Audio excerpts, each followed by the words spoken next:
first started dressing like this when I was 11 years old. I discovered it at an anime convention when I went to cosplay, and from then on I just decided that I wanted to be a doll. Genderqueer person. I don't really identify with anything, and that's kind of why I've always geared myself more towards the doll-like sort of vibe. I often see my style as an escapism from the real world because it's so easy to fall into a dreamlike state when you're surrounded by so many visuals, so much decoration, so much colour.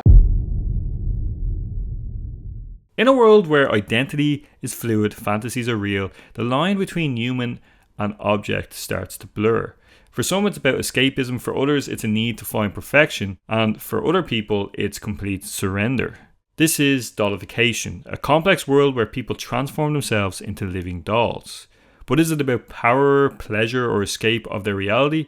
Well, in this video we look at one of the internet's most controversial and somewhat dark subcultures. Dollification generally involves roleplay, body modification, extreme makeup, costumes, and psychological submission. It is practiced by people of all genders, where feminine dolls tend to be usually hypersexual, elegant and submissive. Male dolls, although less common, tend to be either mannequin or robot style, and then there's also non-binary dolls, which are kind of like genderless, alien or androgynous. Aesthetics are also quite common. Now other examples may include porcelain dolls, robot dolls, sex dolls, the list goes on. Now a person who wants to be a doll has a complete physical transformation involving wigs, latex, heels and the kind of clothing you expect to see on dolls.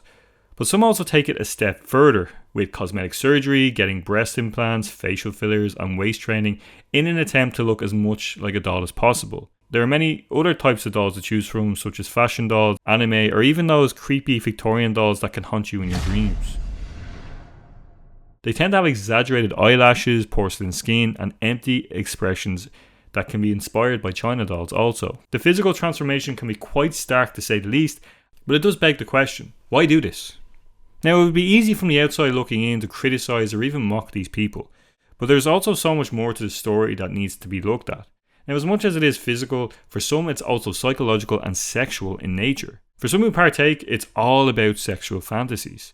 At its core, dollification often eroticizes being an object, which is passive, beautiful and entirely controlled. The doll exists solely to please its owner or to be displayed, admired and used. Many dolls describe intense arousal in being seen, posed or displayed. This turn on is a lack of autonomy, a blank or obedient mind, and artificial perfection becomes fetishized traits for people who like to be submissive. Sexual dolls tend to wear latex suits, corsets, and it also tends to involve voice play, which is like robotic emotionless voices used. Pose play is also used quite often, which is when a person or doll is in a fixed position, and they can also be turned on or off, and that's just to name a few. Now on the surface it may seem a bit much to some of us, but once there's consent on all sides and people enjoy it, I don't personally see much harm in it. Each one to their own, as the saying goes. Most that take part do not want to live permanently as a doll. They just enjoy the fantasy, and that's pretty much all there is to it. Now, as well as the sexual arousal, it also gives them a sense of control because they're surrendering their body to another person, and that can give them complete sense of safety. Some people use dollification to regress to a more simplified, protected state where there's no responsibility, no choices, no emotions, which can actually relieve stress and anxiety for some people. However, for some, it does take a darker route when becoming a doll becomes a lifestyle. The need to escape their reality becomes way more apparent, and this is where the lines can very quickly begin to blur. I often see my style as an escapism from the real world because it's so easy to fall into a dreamlike state when you're surrounded by so many visuals, so much decoration, so much colour. Many people can take it down a deep mental state change that can be very similar to what is known as dissociation. Some basically go into these trances as a way to disconnect from real life, stress, trauma or identity conflicts. And although this can actually be very therapeutic for some, it can be risky when used to escape or avoid unresolved psychological issues. If one person dominates a person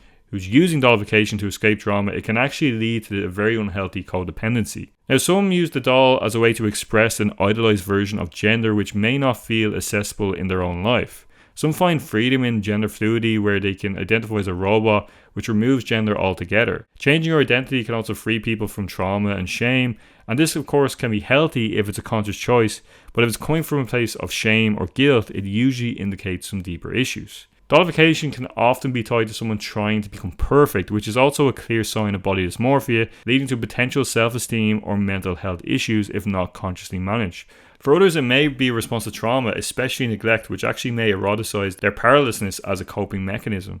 Now, as we are aware, perfection simply is not possible.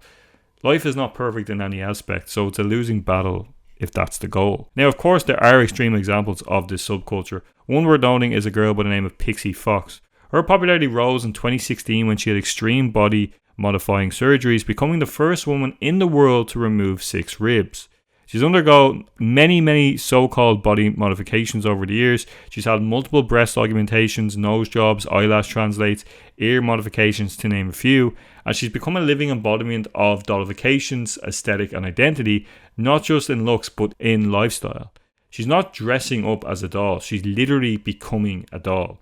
She stated herself that, "I don't want to look human, I want to look like a doll, a fantasy." She is an extreme example of Dollification, and why, with the type of mental illness she has, therapy could have been her best tool that could have actually prevented her from having these evasive life-changing surgeries. Now naturally she's received a lot of criticism for her decisions, but she clearly was someone that at that time had severe mental health issues that needed to be addressed. Now, I believe the main issue with this subculture is that it can reinforce unhealthy beauty standards. It can also create an identity issue where the line can be blurred to the point where the person doesn't even know where they start and the doll ends. Critics argue that Dollification encourages misogyny, self-erasure, or mental health avoidance, but many practitioners defend it as a consensual, healing, and even empowering type of space where fantasy and control are safely explored. In the end, the subculture certainly lives in the grey area. For some, it's harmless fun, and for others, it's deeply emotional. For the rest of us, it's about understanding something that we can be very quick to judge, even if it is erotic and strange,